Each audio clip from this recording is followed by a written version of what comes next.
নমস্কাৰ বন্ধু বান্ধৱীসকল, আজি মই দহি গুঠাৰ আৰু এটা ভিডিঅ' লৈ আহিছোঁ। এয়া চাওক, প্ৰথমে মই কটন সূতাটোত 4 ডলীয়া কৰি লৈছোঁ। তাৰপিছত এইখিনি আকৌ দহি মই একদম কটন সূতাৰেই বাতিছোঁ। কেঁচা সূতা যে সেয়াৰে নীলা আৰু সেউজীয়া একদম টাইটকৈ ধৰিব লাগে গাঁঠি দিয়াৰ সময়ত, তেতিয়া গাঁঠিটো ভাল হয়। এই যে মই ফেব্ৰিক কৰা কাপোৰ এযোৰৰ ভিডিঅ' দিছিলোঁ, সেই কাপোৰযোৰতে মই দহি গুঠিছোঁ। সৰু সৰুকৈ গাঁঠিছোঁ, এই দহিত একেবাৰে সৰু সৰুকৈ গাঁঠি দিছোঁ কটন সূতাৰে। দেখিছেনে, দহিটো ধুনীয়া হয় এনেকৈ গাঁঠিলে। সেই কাপোৰযোৰৰ চাদৰখনত মই এনেকৈ পাৰি লগাই দিছিলোঁ গ্ৰীণ কালাৰৰ। দহিটো মই সেইকাৰণে গ্ৰীণ আৰু ব্লুত বাতিছোঁ। ধৰিব পাৰিছেনে বাৰু দহি বটাটো? প্ৰথমে এনেকৈ গাঁঠি মাৰি ল'ব লাগে, দেখিছেনে? তাৰ পাছত এনেকৈ বেজীৰে টাইটকৈ চিলাই দিব লাগে গাঁঠিটো।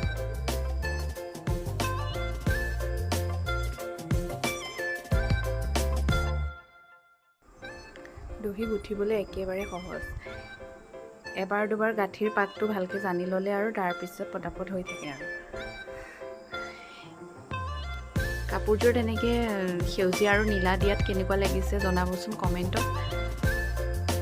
সম্পূৰ্ণকৈ দেখুৱাম বাৰু।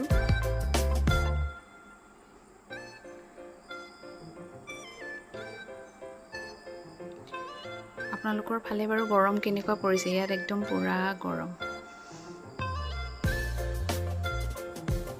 গৰমত আৰু ফেনৰ তলত বহি বহি এয়াকে কৰি আছোঁ। ভিডিঅ'টো যদি চাই ভাল পাইছে, প্লিজ লাইক, শ্বেয়াৰ আৰু ছাবস্ক্ৰাইব কৰি দিব। অকণমান মাজে মাজে মই সূতাখিনি আঁচুৰি ল'ব লগা হৈছে, মানে কটন সূতা যে জঁট লাগি যায় পটককৈ, পিছল সূতাৰ নিচিনা নহয়। এয়া চাওকচোন, দহিখিনি এনেকুৱা হৈছে।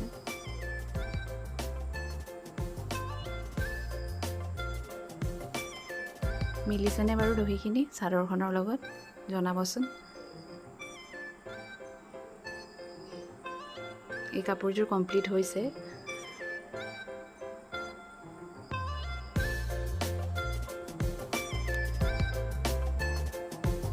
ভিডিঅ'টো চোৱাৰ কাৰণে থেংক ইউ।